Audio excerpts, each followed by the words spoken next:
Senior IPS అధికారి PV Sunil Kumar చేసిన ఒకే ఒక్క వ్యాఖ్య మీద Telugu Desam party media, Telugu Desam party అనుబంధ సోషల్ మీడియా మొత్తం విరుచుకుపడుతుంది. సునీల్ కుమార్ ఇటీవల ఒక గ్రామంలో అంబేద్కర్ విగ్రహావిష్కరణ కార్యక్రమానికి వెళ్లి అక్కడ ప్రసంగం చేస్తూ ఒక సలహా ఇచ్చారు. కాపులు ఎప్పటి నుంచో రాజ్యాధికారం కోసం పోరాటం చేస్తూ ఉన్నారు.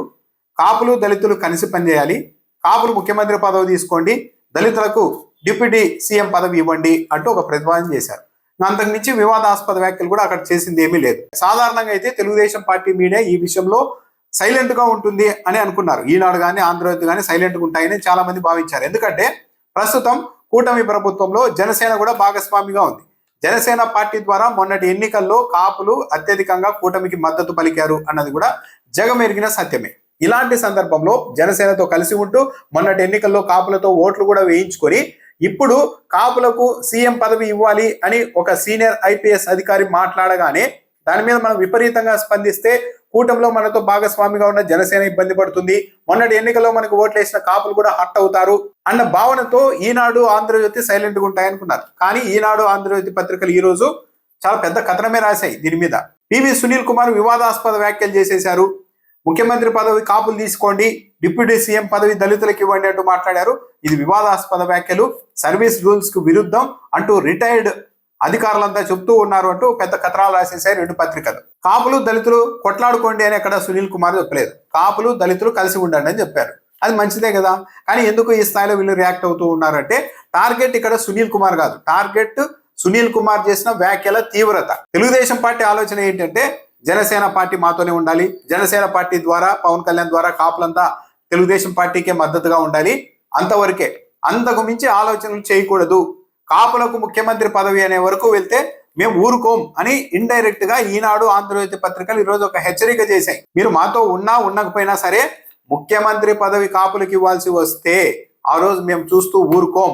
ఎవరైనా ఇలాంటి ప్రతిపాదనలు చేస్తే మీ గతాన్నంతా తవ్వి మరి మీ మీద ఉన్న ఆరోపణలు కేసులు అన్ని కూడా ప్రచురిస్తామన్నట్టుగా ఈరోజు సునీల్ కుమార్ వ్యవహారంలో అలాగే వార్తలు రాశారు ఈనాడు ఆంధ్రజ్యోతి పత్రికలు. స్వాతి రెడ్డి అని ఒక మహిళా ఎన్ఆర్ఐ ఉంటారు, తెలుగుదేశం పార్టీకి మద్దతుదారులు.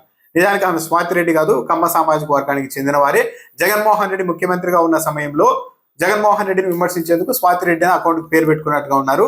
అంటే రెడ్డి అని పెట్టుకొని మరి జగన్మోహన్ రెడ్డిని తిడితే సొంత సామాజిక వర్గం మళ్ళీ తిడుతున్నారని నెటిజన్లంతా భ్రమించాలి అన్న ఆలోచనతో ఆ పని చేశారేమో. కానీ ఆమె ఒక ట్వీట్ పెట్టారు, దళితులు కాపులు కలిసి ఉండండి అని చెప్తే రెండు కులాల మధ్య విభేదాలు తెచ్చేందుకు పనిచేస్తున్నారంటూ ఆమె పోస్ట్ పెట్టారు. ఏంటి ఉద్దేశము అంటే ఈ సునీల్ కుమార్ అనే వ్యక్తి సీనియర్ ఐపీఎస్ గా ఉంటూ దళితులకి కాపుల్ని ఏకం చేసి టీడీపీకి ఇబ్బంది కలిగించే ప్రయత్నం చేస్తూ ఉన్నారు అని చెప్పలేక కాపులు దళితులు కలిసి పనిచేయాలని సునీల్ కుమార్ చెప్తే ఈమె మాత్రం కాపులకు దళితులకు మధ్య చీలిక తెచ్చే ప్రయత్నం అంటూ రాశారు. అంటే ఈ వ్యాఖ్యల్ని జీర్ణించుకోలేకపోతున్నారు తెలుగుదేశం పార్టీ వాళ్ళంతా అన్నది స్పష్టంగా అర్థమవుతోంది. పవన్ కళ్యాణ్ చెప్తున్నట్టు 15 ఏళ్ల పాటు చంద్రబాబు నాయుడుకి నారా లోకేష్ తర్వాత నారా లోకేష్ కి మద్దతుగా పనిచేయాలి, కానీ సొంతంగా ముఖ్యమంత్రులు కావాలి, అందుకు ఇతర సామాజిక వర్గాల్ని కలుపుకునే ప్రతిపాదనలు ఆలోచనలు చేయడం అన్నది తెలుగుదేశం పార్టీకి ఇబ్బంది. కాబట్టి మీడియా ఈ స్థాయిలో రియాక్ట్ అవుతూ ఉన్నట్టుగా ఉంది. పివి సునీల్ కుమార్ మీద డిప్యూటీ స్పీకర్ రఘురామకృష్ణరాజు ఏకంగా కేంద్ర ప్రభుత్వానికి లేఖ రాశారు.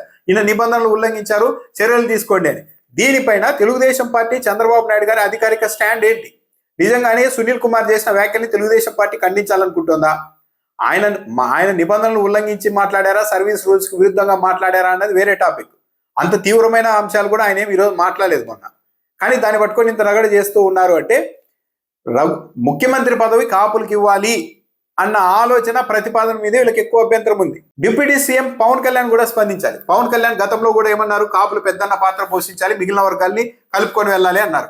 ఈరోజు దళిత ఐపీఎస్ అధికారి అయిన సునీల్ కుమార్ కాపులు దళితులు కలిస్తే బాగుంటుంది, కాపులకు ముఖ్యమంత్రి పదవి వస్తుంది అనగానే తెలుగుదేశం పార్టీ మీడియా మొత్తం అంతా విరుచుకుపడుతోంది. డిప్యూటీ స్పీకర్ ఏకంగా కేంద్ర ప్రభుత్వానికి ఈయన మీద చర్యలు తీసుకోవాలని లేఖ రాశారు. ఇప్పుడు పవన్ కళ్యాణ్ స్టాండ్ ఏంటి? సునీల్ కుమార్ చేసిన వ్యాఖ్యల్ని పవన్ కళ్యాణ్ గారు సమర్థిస్తున్నారా లేదా? స్పందించకుండా కూడా మౌనంగా ఉండొచ్చు పవన్ కళ్యాణ్ గారు, కానీ కాపులైనా సరే పవన్ కళ్యాణ్ ఇప్పుడు డిమాండ్ చేయాల్సిన అవసరం ఉంది. పవన్ కళ్యాణ్ ఆలోచన ఏంటి? కాపులు ముఖ్యమంత్రి కావాలి, సొంతంగా తాను ముఖ్యమంత్రి కావాలనుకుంటున్నారా? లేకుంటే 15 ఏళ్ల పాటు చంద్రబాబు నాయుడు ఆ తర్వాత నారా లోకేష్ ముఖ్యమంత్రిగా ఉంటే వాళ్ళ కింద మనం పనిచేస్తూ ఉండాలి అనుకుంటున్నారా అన్నది కాపులకు స్పష్టత రావాలి అనుకుంటే పవన్ కళ్యాణ్ కూడా స్పందించాలి. నిజంగానే కాపుల ఎదుగుదల, కాపులు సొంతంగా ఎదగాలి, ముఖ్యమంత్రి స్థాయికి వెళ్ళాలని పవన్ కళ్యాణ్ భావిస్తూ ఉంటే ఈరోజు పివి సునీల్ కుమార్ కి మద్దతుగా నిలబడాలి. అలా నిలబడకపోతే కాపులు కూడా ఒక అంచనాకు రావచ్చు. పవన్ కళ్యాణ్ ఆలోచన ఏదో కులాన్ని ఉద్ధరించడం కాదు, ఆయన ముఖ్యమంత్రి కావడం కాదు, కేవలం చంద్రబాబు నాయుడుని ఆ తర్వాత నారా లోకేష్ ని ముఖ్యమంత్రిగా తెలుగుదేశం పార్టీని అధికారంలో ఉంచడమే ఆయన ఆశయం అన్నది కాపులకు కూడా ఒక స్పష్టత వస్తుంది. కాబట్టి పవన్ కళ్యాణ్ స్పందించకుండా మౌనంగా ఉన్నా కూడా ఆయన ఆలోచన ఏంటో కాపులు అంచనా వేసుకునే అవకాశం కూడా ఉంటుంది. సమాజంలో రెండు సామాజిక వర్గాలు కలిసి ఉండాలి, పరస్పరం సహకరించుకోవాలి అని సునీల్ కుమార్ చెప్పడమే నేరం అయితే, అదే సర్వీస్ రూల్స్ కు విరుద్ధం అవుతే, గతంలో చంద్రబాబు నాయుడు గారి గురించి అనేక మంది ఐఏఎస్లు ఐపీఎస్లు బహిరంగ వేదికల మీద ఎంతగా పొగిడారు. సార్ మీరే ఉండాలి సార్, మీరు సుదీర్ఘంగా ఉంటే అభివృద్ధి చెందుతుంది అంటూ ఆయనకు మద్దతుదారులుగా ఉన్న ఆఫీసర్లు ఎంతో మంది మాట్లాడారు. స్వయంగా న్యాయమూర్తులు కూడా తెలుగుదేశం పార్టీ కారణంగానే మేము ఈ స్థాయికి వచ్చామని బహిరంగంగా మీటింగుల్లో కూడా చెప్పారు. మరి వాటి గురించి ఎప్పుడూ ప్రస్తావించని మీడియా సునీల్ కుమార్ వ్యాఖ్యలు మాత్రమే ఈ స్థాయిలో రియాక్ట్ అవుతోంది అంటే కారణం ఒక్కటే, సునీల్ కుమార్ ఈ వ్యాఖ్యలు చేశారు, ఇంకో వ్యాఖ్యలు చేసి ఉంటే ఇంకా తీవ్రంగా వ్యాఖ్యలు చేసినా అంత పట్టించుకోరు.